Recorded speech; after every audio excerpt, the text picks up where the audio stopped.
Did it say live? Is it saying live in your upper right-hand corner? Yes, it does. Yes. One more minute. Do you see how useful this could be for a classroom tool too, though? Absolutely. Yeah. If they're doing a group project or something like that, or they have a presentation to get together. If it's unblocked. Yes, if it's unblocked. Very true. But you can do it, like some schools, like Juanita's school has Gmail internally, and you can make it internal so only kids in your school district can talk to each other. So that's something your IT department can look at. Okay, let's begin. Hello, my name is Melissa Sager from the New Jersey Department of Education, and we are here today to talk with some leaders in career and technical education at regular comprehensive high schools about what they do to promote their CTE program to get community buy-in, student buy-in, teacher buy-in, and all other buy-in that they need. So before we begin, I'm going to tell you a little bit about this format. This is called a roundtable. It was invented by Ben Wilcock from Colorado School District, Unified Colorado School District out in Colorado, and he came up with this as a way for educators all across the country to get together and share their expertise on certain views. And then he records them and he uses them in his school for people. So it was an incredible idea. So we're going to be doing the same thing. We will be recording them and we'll be sharing them through PD. So if there's great strategies here today, they will be recorded. So no further ado, now that I've introduced myself, I'd like each of the panelists to introduce themselves as well. And Lynn, you can start. Okay, I'm Lynn Bukowski. I've been at New Egypt High School, or New High School, for 15 years, and I started the program here, and it's the SLE program. And I'm also the Vice President of the New Jersey Coordinators Education Association. Okay, thank you. And then we have Juanita Sifle. Go ahead. Hi, good afternoon, everyone. My name is Juanita Sifle, and I am the Supervisor for Career and Technical Education for the Jersey City Public Schools. I've also been appointed to the Advisory Board for the State of New Jersey for Career and Technical Education Comprehensive High Schools. All right, next we have Jim. So go ahead, Jim, and please introduce yourself. Good afternoon, everyone. Jim Gonzalez. I am from Phillipsburg School District. I am the Director of CTE, Social Studies, and World Languages. I am participating in this panel. I've been dealing with the Perkins Grant, promoting CTE, and doing everything that there is to get our programs out there and recognize. Okay. And next we have a very special guest. This is someone who has a little bit different circumstances to us, but she's also really far ahead in what she's doing for CTE. So Cathy, if you could please introduce yourself. Good afternoon. I'm Cathy Raymond, and I'm way out here in Arizona. I am the CTE Director for the Marana Unified School District. I have 2 comprehensive high schools. We also have a local JTED, which is like a tech center, but we're organized a little bit differently in Arizona than you are. So I have about 13 to 15 programs at each high school, and I've been doing this job for 15 years. So I'm going to have Cathy start off because she has an interesting thing. Just like in New Jersey, when students are in 8th grade, they can pick to go to a technical high school. In Arizona, they have a different model. Not only can students pick to go to a technical high school, but they can pick any high school they want to attend, so similar to our school choice. So Cathy, I want you to start off and say, one, what you do to help recruit 8th graders. Well, typically in Arizona, only the juniors and seniors can go to the tech centers. So we do have an open field for freshmen and sophomores. We go down, we started a program called CTE Ambassadors. Every one of my programs selects 4 to 5 students that are really passionate about the program. We take them, we train them, and they're the voice for the program. So when we go down to the elementary schools, we will, it's those student ambassadors that promote the program. They plan on the hands-on activities that the students will do. We even start as low as, this year we're going to start as low as 5th grade in recruiting our students because we have open boundaries across Arizona, open enrollment. So we really want to try to keep our students so they don't go to neighboring districts. It's all about the financing. But our CTE ambassadors are the ones that really do the promoting. Our teachers really feel like those kids are the great voice of their programs. They've worked with them. The students are not shy about wearing their shirts and going out and promoting the programs. And what grades primarily do you have the students go down to the middle school in? Well, it depends on what age that they chose the ambassadors. Most of them are sophomores through seniors. Okay. All right. Thank you. Now, Juanita, what are you doing? You're a large urban district. What are you doing to help recruit CTE students? Wait 1 minute, Juanita. Wait 1 minute, Juanita. Wait. You're muted. I don't know why. Give me one. Go ahead. Wait 1 more minute, please. Can you undelete yourself? Can you unmute yourself? Can you unmute yourself? You're muted. I don't know why. There you are. Okay. Okay, better? Yes, perfect. Okay, great. Okay. District, what are you doing to help recruit at the lower levels? Correct. So I'm a huge proponent of the program, and it had fallen on times when the SLCs were not in place very much. And so what I did was I worked with our guidance counselors and the coordinator for the supervisor for all of the guidance counselors within the district, and shared the message through video, through going out to PTOs, PTAs, and talking about the program, and also within the schools. So that was a first effort. And now our programs are beginning to reach down into the middle schools, which I think is the most important thing, and doing exploratory work with regards to student choice and where the students would like to go. What we're doing is we're having some of our high schools adopt middle schools and grammar schools so that they're able to let the students know what kind of career and technical education programs are available to them in the high school world, because many of them don't, because we don't have as many career and technical education programs in the middle schools as we previously had. So those are the things that I'm doing personally with our teachers having buy-in, adopting middle schools and grammar schools, and promoting CTE. Wonderful. That's actually a really neat idea.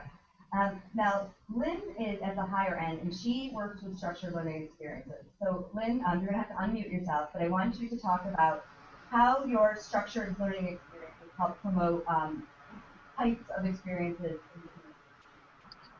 In the community, did you say? I couldn't hear the end. Yes, in the community. Okay, great. We're a little different in our school. We have it as a requirement, and every senior must take my program unless you're in a vocational program or if you're taking a college course. So right now I have about 85 to 95 students taking my program, and we are throughout all the schools, local businesses, hospitals, Air Force Base, and I promote through our local business merchants association. We're a small community, so I get phone calls constantly for our students. Our teachers within our school district would like our students in their classrooms and helping. So it promotes a great real-world learning experience, and the student is getting what we feel one of the best education here at New Egypt High School, because we also do career exploration of what they're learning, their career clusters, and then they have to do a huge presentation on what they learned to a panel of an audience of students and community members. And the audience, you said, has community members and parents and everything? Yeah, everybody. We bring in a whole panel of people. Okay, and that's a really nice thing for a senior capstone, so that's something to think about. Now, what's really, as you guys can tell, I have a lot of diverse districts here. So Lynn has a very small school district. There's only about 100 kids in the senior class. Is that correct? About 124. Yeah, okay.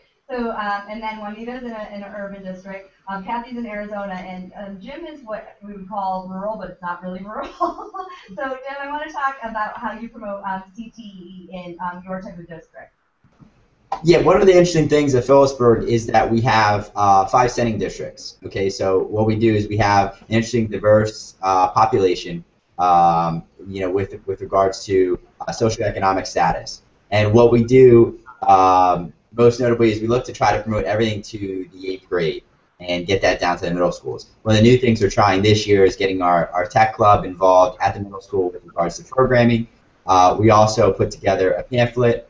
One of my tech teachers put a really wonderful pamphlet about where you're going and gives them a feedway of pathways and things where to go, where our students have gone in the past as far as career and technical education, both colleges and careers and things like that. I put together a video that we're pushing out. Everything has kind of been not solved, but everything has kind of gone the way with the Rutgers Equity Initiative that we were part of. The CERC team at Rutgers gave us the ideas, the insight with regards to how to conduct surveys, put together an action plan, and develop these things and start to really promote our programs and look at how we are getting our special population involved in our CTE program.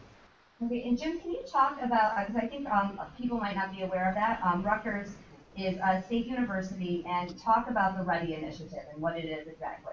Ruddy Initiative is there's a bunch of different cohorts. I'm not sure if there's one going on this year, but ours is a 2-year cohort. It was a northern cohort involved in other high schools in which we look at our data, see exactly where we need to improve with regards to underrepresented population.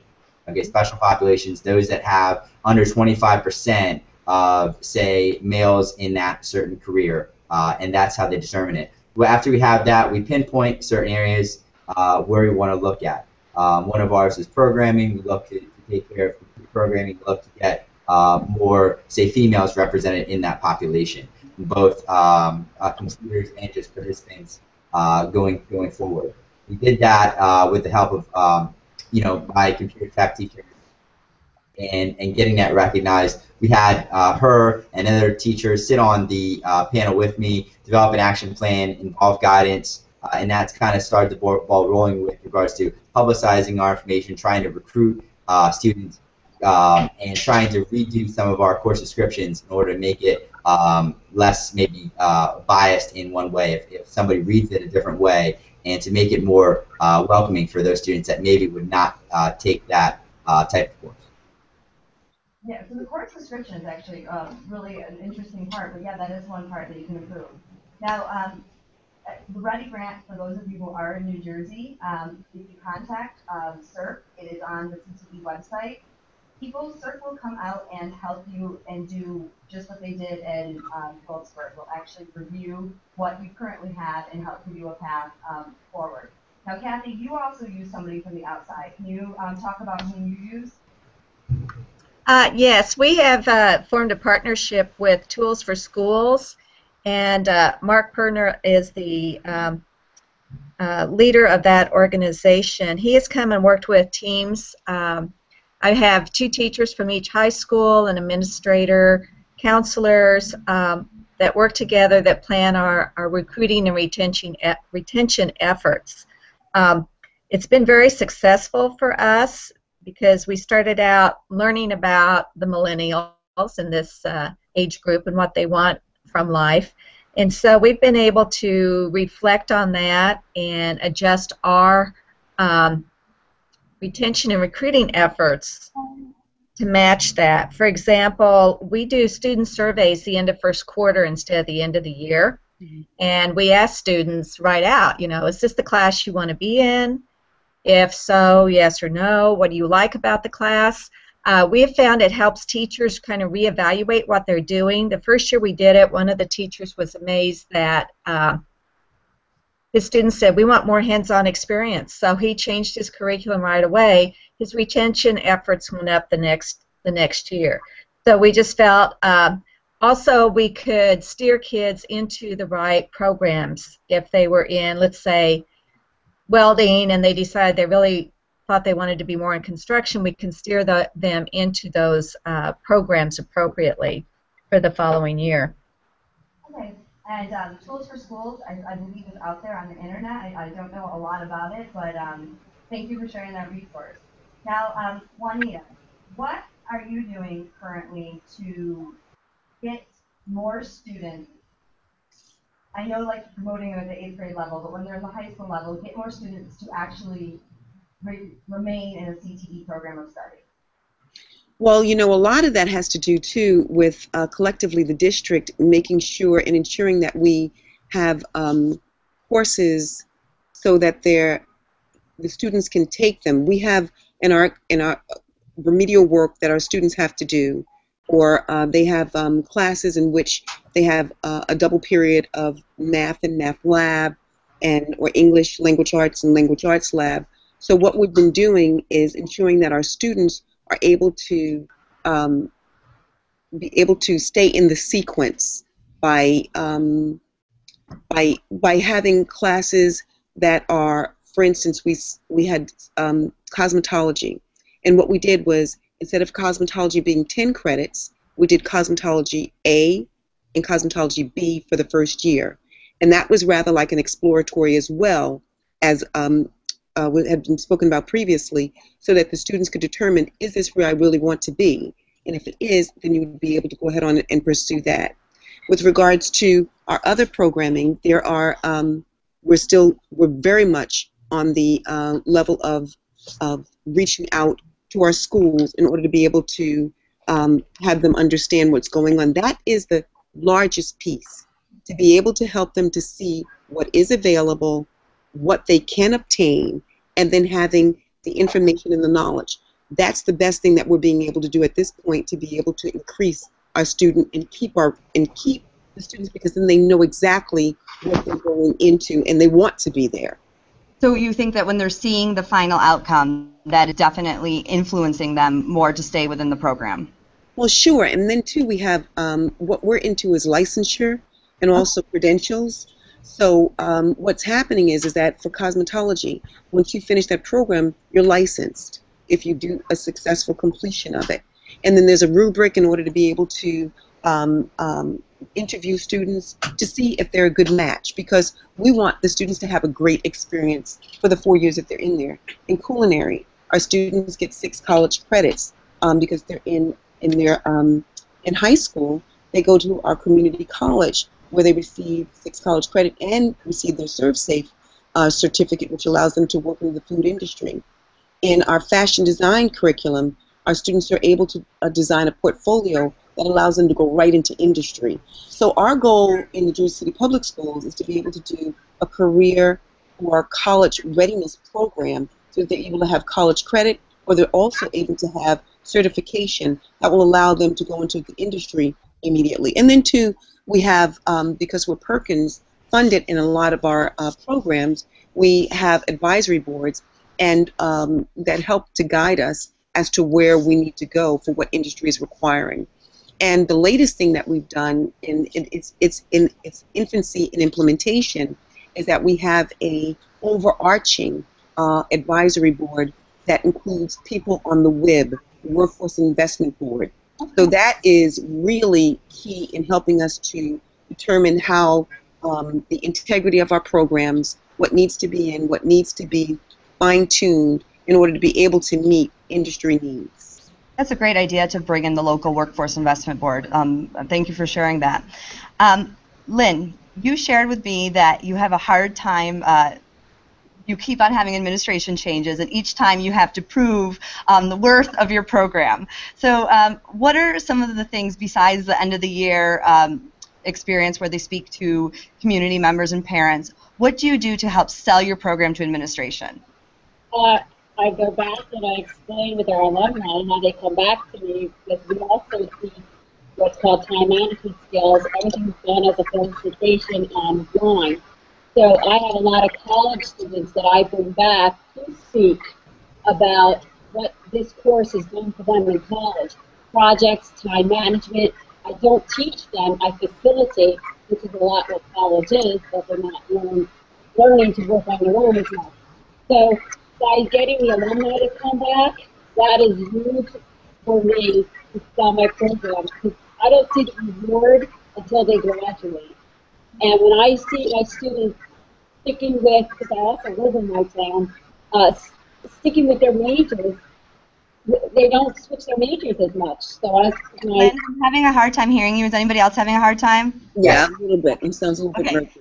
So where you left off, Linda, and I want to make sure everybody hears it. So one of the things that you've found is students who are in your experience are less likely to change their majors. Is that what you're saying, than someone who did not have your experience? Okay, I couldn't hear you. I lost you for a second.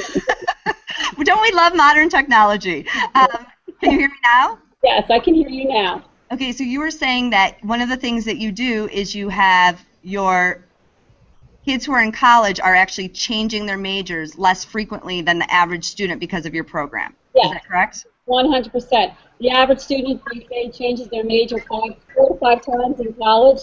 Our students are staying within the same career clusters. And I know that because we bring them back. We are a small community, so we can be in touch. And the kids are coming back as testimonials. I had a student who was in pre-med, and he's a doctor today. So, and we put him at the hospital his senior year to see if that's something he would like to do. So we stay in constant communication with our alumni, and I think that's a huge success factor that I've been You have the. I'm so sorry, Lynn. We're having a hard time hearing you. But yes, your alumni. Basically, what she's saying is the alumni come back and basically talk to the board for the program. Right. Yes. Yes. Beautiful.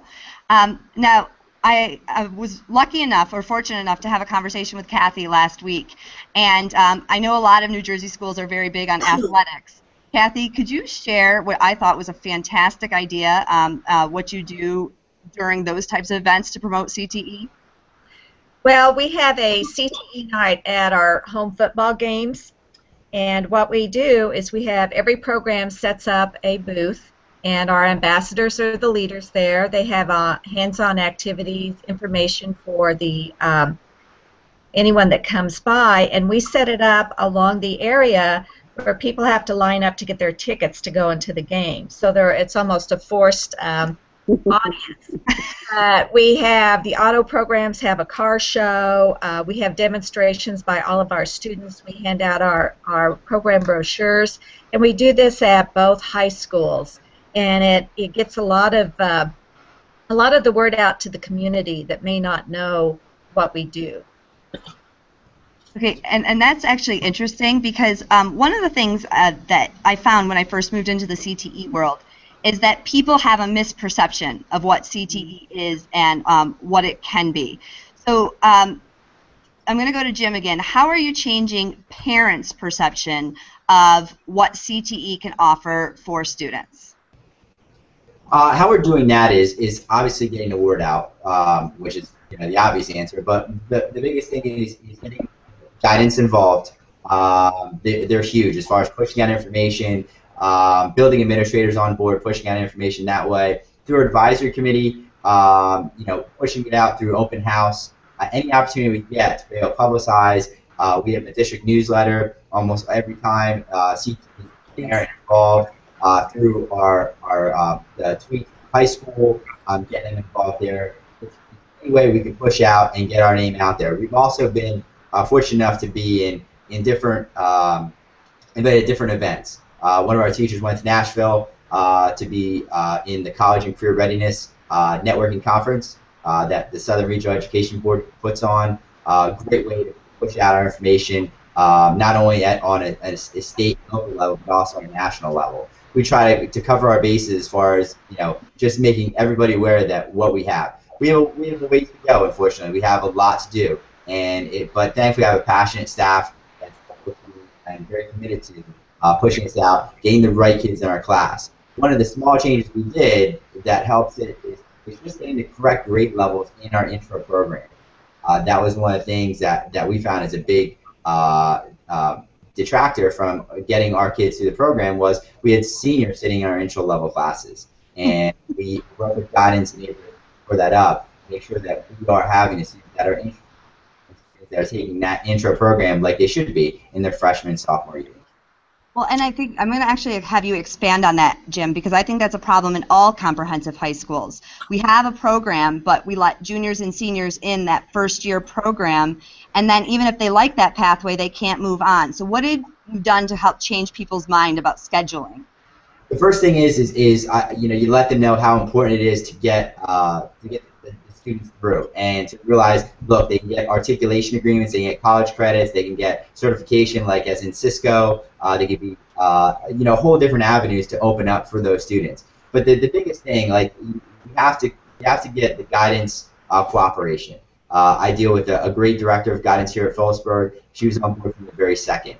And she was in total agreement, explaining her how our data is and where we need to improve, and having her involved in also the equity initiative, in which, you know, we look at our special pops and how many computers we have with our Perkins data. That helps us in shoring up the backing that we need and the research.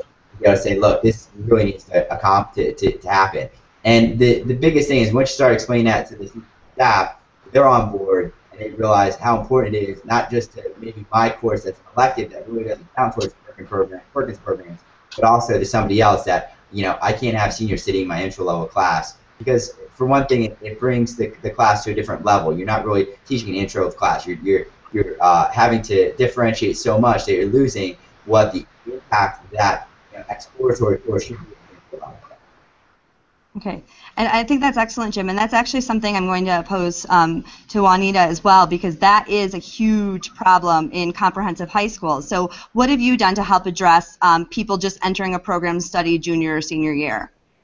Well, you know what? That is not something that we've really had to deal with. Oh, good. Because what we do is the initiation is right at the beginning.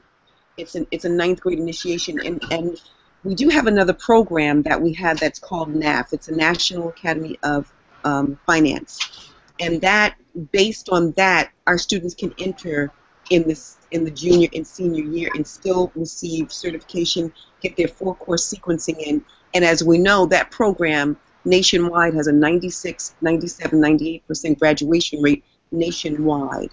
So it's one of the programs that we've implemented and are really shoring up here in the district, so that we can also have students who may have special needs and then have to do coursework early on, and then we can help them to be a part of that program in their junior and senior year, but then also have our freshmen come in and participate in that program. So that's a good thing there. But we're not really having a situation where we're having students coming in as juniors and seniors in the programs. That's not one of the issues that we have to work with. We have others, but that's not one. That's actually great, though, because that would be interesting to share. I want you to share with our audience that's going to say more about the NAF program, because that is something unique too, and not all schools have this. NAF is amazing. It is absolutely amazing. It is an international organization that works with students specifically in business, hospitality, and engineering. I'm pretty sure it's engineering. We do Academy of Hospitality and Tourism, and we also do business. And we have 2 academies, actually 3. Academy of Information Technology in one of our comprehensive high schools, and business and hospitality and tourism at one of our other high schools. So there are 3 academies that we have. There's a process in which a school has to enroll, and it's a rigorous process, and you have to have a year of going through the process, and then you are put on board, and you get a lot of support. And the whole goal is to help the students to be able to graduate within their specific academy, and they come in cohorts: 9th grade, 10th grade, 11th grade, 12th grade. And then they are able to graduate with certification. And also, what happened at the NAF conference this year is that if they finish everything, they finish the sequence of courses, and they also finish the summer job shadowing program, then they receive a certification. And we have sponsors, Hewlett-Packard and Verizon Wireless. And with all the thousands and thousands of applications that people receive, once a NAF graduate has complied with all the standards and they have their certification, they will be guaranteed an interview. So, I mean, there's so many partnerships with NAF as well. It's an amazing organization that's, like I said, international strong, and the biggest calling card that they have is what we're all striving to achieve, and that is a high graduation rate with students who are placeable in industry. Yeah, that just actually gave me chills when you said they get like first shot at an interview and things like that, because so many kids are missing that. That's wonderful. And they get feedback. If they don't get the job, they get feedback with regards to what was going on, what was happening. Because the whole goal with that program is to help these kids to be incredibly successful in the chosen field. For instance, at the conference, we had one of our NAF students from one of the high schools. No, he was in college now. He was a keynote speaker, one of the keynote speakers for students. And he was saying how now he's writing a book. He's graduating from Howard University, and the things that he did in NAF. And when the director of client services at Marriott, that we have a partnership with, NAF has a partnership with, when he got up to speak, he said, "Young man," and he handed him his card. He said, "Here's my card. When you're ready to start for a job, I need you to come to see me first." And I just thought everyone just rose to their feet, because this is the power of CTE and programs of this magnitude that can really make a difference in students' lives and then change industry, the face of industry. So it was really very encouraging. That's awesome, Wendy. I hope some people will check out NAF, because I know in our office we're just learning about it and it's amazing. Lynn, you also do a lot of partnerships with people in your community. How do you build those relationships with things like government and so on and so forth? Could you share that with some of the people? Yes, right now, well, with living in the community as well, it makes it a little nicer because you have such a connection with the people in the town. But I've been doing it for so long that I constantly get FFA need for students, like I said before. But I also have students that work in our government offices as job shadowing students. I have a student that works with our assemblyman in town and Congressman Smith in our town. And they are working, they're taking phone calls, they're hearing what the people are saying, and they're shocked. And it gives them a good telephone skills and all these wonderful things on how the government works. And the government, the local government, has been so supportive of my program that they reach out and tell other government offices about my placements as well. I also have the local police department, which is wonderful. You wouldn't think the police department, but they have accreditation. They called one of my students who worked there for a year to help them get their accreditation, and that student is in the criminal justice field. So it's a nice local thing that once they buy in to how good your program is, and if they know you go out and check on the students, I think that it doesn't stop. If you don't go check out on those students every other week, they lose the importance of it. So you're out in the field checking on them while they're at their jobs? Every other week, every student, I'm out there for about a half hour checking each student. Can you hear me? We lost you. I don't know why. We keep on losing you, and I don't know. I'm going to put some of this in typing and writing afterwards so we can hear some of it, because you're sharing good things and we can't hear it. I apologize. Oh, that's okay. That's okay. So, Cathy, you obviously out in Arizona have some different demands and everything. What businesses have you created strong relationships with, and how did you facilitate those relationships? Well, in Pima County, where we are located, we have countywide advisory committees. We decided that if we wanted to bring all similar programs up to the same standards, it would do well to work together, get teachers together to network. And being a fairly small area, community-wise, we would have some industry people that would be asked to be on 5 different advisory committees. So it just worked better to have one central one that they could give input to everyone, and people could learn from each other's advisory members. So that has worked really well. I'm also a member of the Marana Chamber of Commerce Education Committee, and our culinary programs always host the chamber meetings once a year. provide the meals and everything. So we try to get a lot of that outreach with that. So how did you go about actually starting a county thing? Because that's something that actually could work in New Jersey, some of the schools in similar areas getting together. So how did that, I mean, I know why it came to be, but what process did you take? Well, when we started our joint technical district 8 years ago, we just decided their requirements were that every program should be an excelling program, which we agree with. And there was a lot of pressure on what an exemplary program would look like. So as directors, we meet once a month. There's 13 different districts in this area, and we meet once a month. And as part of those meetings, we just decided that it would be best to have those kinds of meetings with everyone. And my teachers have a choice if they want to do their own advisory committee or if they want to join the county-wide one. So it has, each one of us directors are facilitators for those committees. For instance, I'm the facilitator for the Ed Professions and Early Childhood Advisory Committee. So each one of us has taken that on, and we make sure that we get a wide range of business and industry and all the stakeholders involved in those meetings. And we require 4 meetings a year for that. I know Perkins says you can have 2, but we try to do 4. Well, and because you're meeting as a county and there's different directors who are doing different things, that makes more sense. That's an excellent idea. Like, sometimes the most obvious things come up. Jim, why don't you talk about, again, being from a more rural area, how did you get your advisory boards together? And, of course, advisory boards help promote it in the community as well.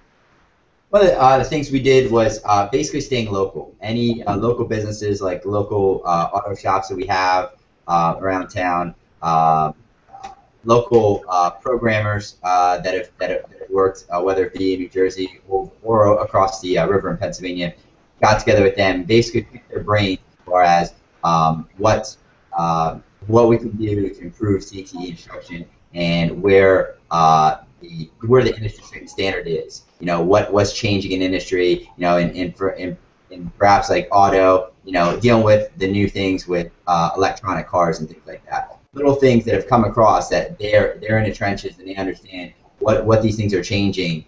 You know, quite quickly and how to deal with them.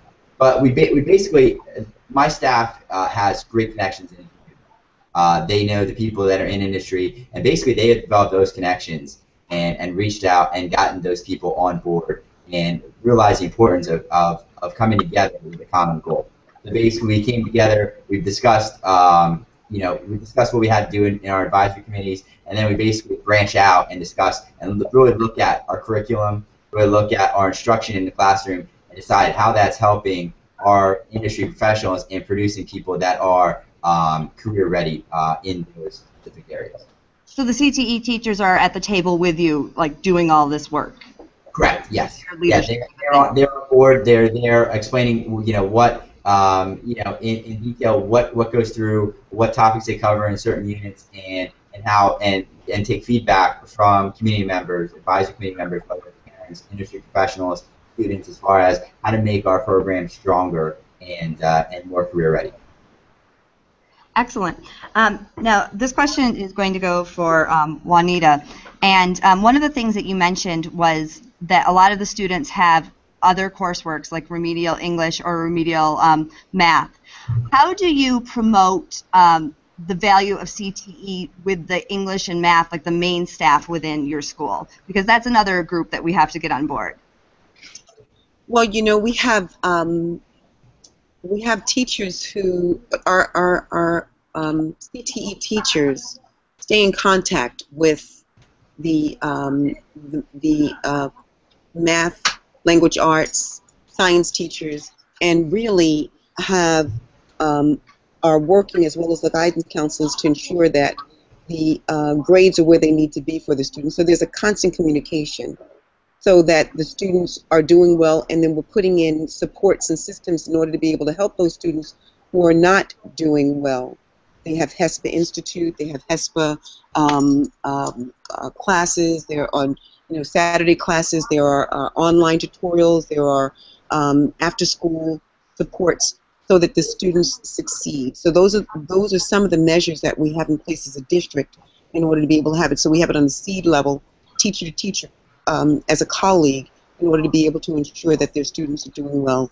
That's something that goes along with the guidance counselors. It's just a network. It's a holistic approach that we're striving to continue to implement and just continue to shore up so that these students do well. The biggest thing is that we have to get that population that really wants to be there. Once they want to be there, then that's a done deal. Then whatever needs to take place, we've got students who are involved in the CTE ESO, which are they've won scholarships in FCCLA, and they would come in on Saturdays, weekends, stay nights, along with their advisor in order to work on their project.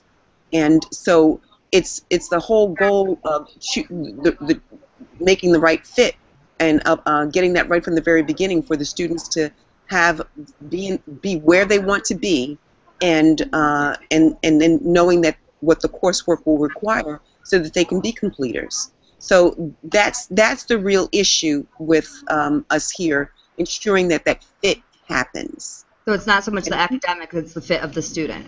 No. It is here the academic as well. Okay. Academic as well, but what we're striving to do is have those measures in place for us, for the teachers to be able to understand where their students are. They have access to their grades on our Infinite Campus system. To be able, and the students have access to their grades as well. They can log in. The parents have access, so that we can see where they are. So failure is not an option. So we catch them early, be able to help to input what needs to happen with remedial work, with other coursework, with extended classes, so that those supports are in place for those students. So CTE actually helps them with the support. It can act as a support for the kids as well, correct? Oh, absolutely. And here's why too, because and oh my gosh, CTE is a great game changer for kids staying in school, because here's something that is project based in a lot of ways, in which they can really facilitate their learning in a different way, and to be able to be successful and to see the fruit of what they're doing as they're doing it. So this is amazing. Career and technical education is amazing. Well, I'm sold on it. I'm sold as well. Lynn, you have a lot of kids out of school senior year doing these structured learning experiences. How did you get other teachers to support this? Well, originally it started out, we were in new high school, and everybody thought the high school was getting everything. So we had started this program. It was a great way to bond all 4 schools together. They get to meet with the high school students, we get to see what the other schools are doing. So I think that was a big buy-in for us. We also offer professional development hours for our teachers. I got permission that if a teacher has a student in their classroom, they were able to get 10 hours worth of professional development for the year. So we give them a certificate because they spend so much time with these students, and our students do help with lessons. They do a lot of one-on-one. They help the teachers carry out their lesson plans. And the students do teach a lesson. It's been introduced already to the students. So why not give back something as a professional development? And the teachers didn't care about the professional development. They just love having the extra hand. But it was a great way to buy in to see what all the schools are doing and how to get the kids down there. Okay. Again, I'm sorry, Lynn. We're having a hard time hearing you, but we're having a hard time hearing you. But just shake your head if you can hear me. So what I think I heard you say is that you did a lot of PD with the teachers to make them understand the academics that are involved in this. Is that correct? No, we actually give them professional development hours for working with the students. Ah, okay. So it was a great way for the teachers to say, wow, that's awesome. We did something out of this. We don't get paid. We get something. So it was a nice buy-in. It was a nice buy-in to tie all the schools in together. And being a small school district, everybody knows what everybody's doing. So it was a nice way to see what the high school kids are doing academically. if you can hear me. We can't. Maybe it's just me. As I said, Lynn, what I'll do is I will definitely contact you afterwards, and we'll talk, and I'll try to get some of these questions into writing as well. Okay? Sounds good. Okay. Now, one of the things Juanita just said was about getting the right students, and that way they stay in all 3 years. Cathy, can you talk about the efforts that you have done to get the right students into your programs to increase your completion rate? Well, it's basically the right student in the right program for the right reason, and that's what we've learned in working with tools for schools. One of the things that we do, that my teachers do, is they always talk about the light at the end of the tunnel. You know, when you take this class next year, this is where we're going to be. You're going to be that much closer to this industry cert. Or when you take this class next year, you'll be able to get so many credits in the at the community college. We're also fortunate in that in Arizona we're able to offer some academic credit through our CTE programs as long as we have a highly qualified teacher. So we have, in one of my schools, we have a math teacher that works with the auto teacher, and students at the end of the program receive their 4th-year math credit, which is a big help. Our students get their economics credit through the marketing programs, science credit through the biosciences, they get math through engineering. So we have a lot of those things that help keep kids in the programs. But I would say the most part is really the relationships that the teachers build with their students from day one. And we stress that a lot in working with our students. Finding them the right place to be. If they are in fact dedicated to that program, that's great. We have a lot of students who take a program that may not be their career goal, but they've developed that relationship with the teacher. And I've always said that CTE teachers have a real advantage because we can have our students 2, 3, 4 years sometimes and can really build those relationships and make an impact on those students' lives. So that's pretty much what we do. We just keep that focus on the light at the end of the tunnel. This is where you can be if you stick with this program. That's great. One of the things, too, I also heard mentioned, and we'll just a few more questions, and we'll kind of give the last thoughts. But one of the questions, I heard someone talk about the CTSOs. CTSOs are career and technical student organizations, for those of you who aren't CTE people. I'm going to ask Jim, how have your CTSOs promoted CTE programs in your school? They've done so by being a big proponent for whatever they stand for, whether it be FBLA or Tech Club, our 2 biggest ones. That go out and actively recruit members. They're involved in creating leadership within those organizations, and just the competition that they're in and constantly fueling an interest in the student body. It's also a way that the teachers are able to see, hey, this student is really taking interest in such and such a pathway, and encouraging them to continue on and get to be a completer and get to that 3rd level course and getting out and into the job field as being or career ready. But the biggest thing is going out and publicizing, whether you see a sign for FBLA or Tech Club, or they see a project that you did in the video. Because one nice thing about CTE is we kind of can control the TV programs because that's under our umbrella. So we have to kind of stack the deck as far as publicizing our program. But it constantly goes back to having the right people in the right places and the right students, as Cathy said, in the right places, and identifying them early. As we put a big influence in recruiting freshmen. Okay, we have freshman open house. We have clubs around. We get those students in, and we try to get them into our programs, and realizing how important it is to stay involved, develop leaderships, be in those leadership positions, and having your name in lights as part of being an upstanding individual, an important person in those specific areas. I'm also going to throw in a shout out, you didn't mention it, for your FFA Club. Do you want to talk about what your FFA Club does, and actually what one of your former students is doing right now? Yeah, we are lucky to have an excellent FFA Club. One of our former students who graduated in 2013 is actually competing to be a national officer right now out at the National FFA Conference.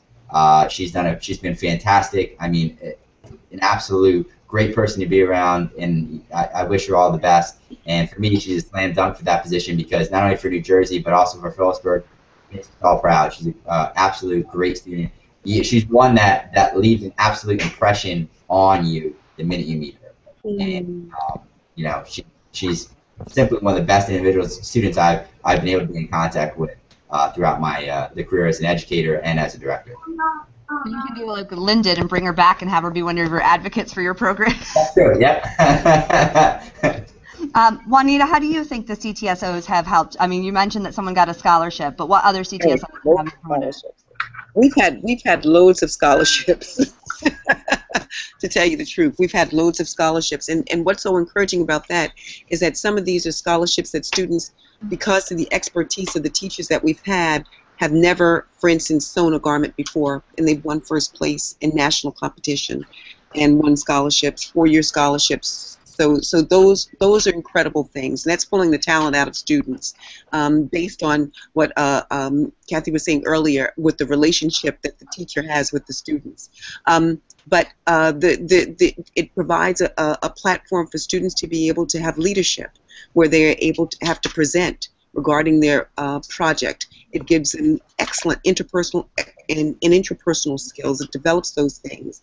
It develops them to have a network of students and then also professionals, because when they're being in going in competition and being judged by industry standards, by industry professionals, they can develop a relationship with those people for future endeavors. So we've got a lot of things that are happening. Our career and technical student organizations do things within the school, do things for Christmas, for in holiday seasons, for various organizations, for in the community. So they're learning those community skills. They're learning skills of service as well, not just obtaining and what that can do.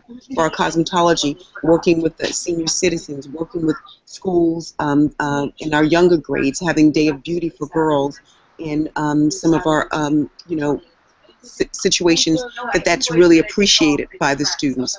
So there are a lot of different ways that our organizations are doing that. In our DECA, in our FBLA, in our academies. So we've got a lot of different ways that our students are able to understand what leadership is, understand what it means to be part of a team, understand what it means to have thinking forward ahead, going onward to a career, or also to post-secondary education. So it gives our students a lot to think about, and also changes the landscape for some of our students who have never been out of, say, in a hotel, or in an environment where they, just a different venue. And so this provides that opportunity and says, wow, the world is a lot bigger than right here where I am. So it does a lot, and all of our CTE programs must be a part of a CTSO. So that partnership really works very well. And Lynn, I'll just have you, thank you, Juanita. And Lynn, I'll just have you say briefly, too, how the structured learning experiences, have you seen how they've influenced scholarships or getting into college or anything in your particular school? Yes, we actually got our local businesses. Can you hear me? I heard we actually got our local business. In town to actually give our students scholarships that are good in this program. So we've gotten money for scholarships. I've gone to the hospital. They've given us scholarships. Just the small businesses that haven't helped us with that. We've also noticed that on their college essays, the kids are writing that their career clusters as part of what they want for a major for their college, because they're doing these internship programs. So their college essays are reflecting what they want to do in the future, something they're doing right now. We've also noticed that some of the schools, specifically University of Connecticut, came back to us and was so impressed that one of our students definitely wanted to be a teacher, and that they were coming into this program and they were not going to switch their major, and that student didn't switch their major. So we're saving money as well for the parents with picking their careers or giving an interest in careers when they get to college. So we might not be getting a lot of scholarship money, but we're also saving money for students switching their careers and their majors less in college. And both my children went to this school and both did my program, and they haven't switched their careers or majors. So I'm very fortunate and have a senior in college. So Is that because they don't want to disappoint mom? Well, yeah. And the other good thing that I can mention too is a lot of our students are athletes. They all participate in clubs. We also offer a full year course and a double block because we're in block school. So some of my students are out there for a 2 80-minute blocks. So they're really getting the experience that sometimes they win it in a 45-minute block schedule. Oh, we lost you again. All right, so I'm gonna kind of pose one last question so we can end in time. But if you had to give advice to a comprehensive high school who's having trouble getting interest and involvement and awareness of their CTE program, what is the #1 thing you would tell them? And I'm going to kind of go down the line, so I'm going to start with Cathy. So again, if you had a school, a comprehensive high school that didn't have a CTE program, what is the #1 thing you would tell them to help get the idea and the promotion out there? Thanks. I think relationships is key. Relationships with counselors, building administration, and understanding by the academic teachers of what Career and Tech Ed offers. Once you have those relationships built, then it's easier to put forth your qualities and everything. And I think my computer just died. Are you there? We hear you, we just don't see you anymore. It came up with I need to plug it in. You're frozen in eternity, but we can hear you. Oh, we even lost that. So as Cathy was saying, basically the whole relationships piece, building relationships with not only teachers and stuff within the building, but people outside of the building. Oh, she's back. Am I back? You're back, yes. All right, and I'll go back to you one more time. Jim, what would be your main advice giving people to really promote their CTE program and improve the quality of their programs?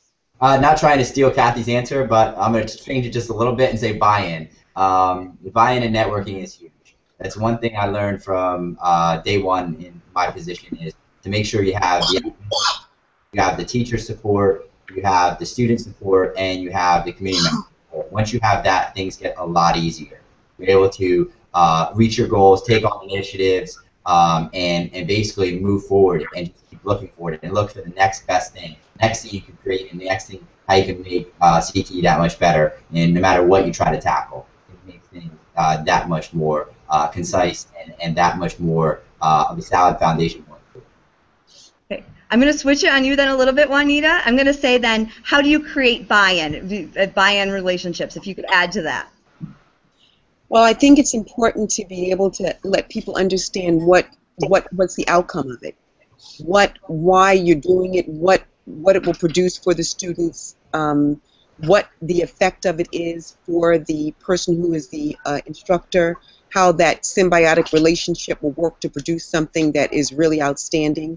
So I think that knowledge, and I always think advertising, publicly advertising in your like we have a Liberty Lines, something in there every week, in schools, on their teleprompters, that things are constantly going on, because that's how we remember, by constantly having it in front of us. So that's one of the things I think. Awesome, Juanita. And Lynn, closing thought on that? I totally agree with everybody's statement. I mean, everybody's made great points. But the other buy-in would be parents. I think the community, you can get the businesses in, but the parents have to buy into it too. And knowing it's not the old school of what it used to be, of the co-op program that the kids just leave and they can't go to college. They can take these programs and further their education. Can you hear me? Yes, I heard take these programs and further their education. When I went to high school, people thought kids in these type of programs can't go to college, and that is so wrong. So the buy-in is these kids can do these programs and as well go to secondary schools and their businesses and their college and career readiness. And I think the other thing is the buy-in is the other schools in this state and getting other administrators to buy into our programs. And as you know, I'm fighting for that. So once we can get everybody involved and change that school report card and get our kids on a school report card for doing this program, it'll buy in, and I think that teachers and other administrators will look at us completely different. All right. Thank you very much, you guys. This has been actually great. I hope that you have great ideas from each other, and hopefully we can share these ideas with other people, because this is the first step in what it takes to really get CTE where it needs. Well, it's great in New Jersey, but even better for our comprehensive high schools. So I want to thank you, Cathy. I want to thank you, Jim. I want to thank you, Juanita, and I want to thank you, Lynn, for your time today. And I will type up these notes, and I will edit it, and I will share it with our community at large. So thank you. Thank you. Thank you.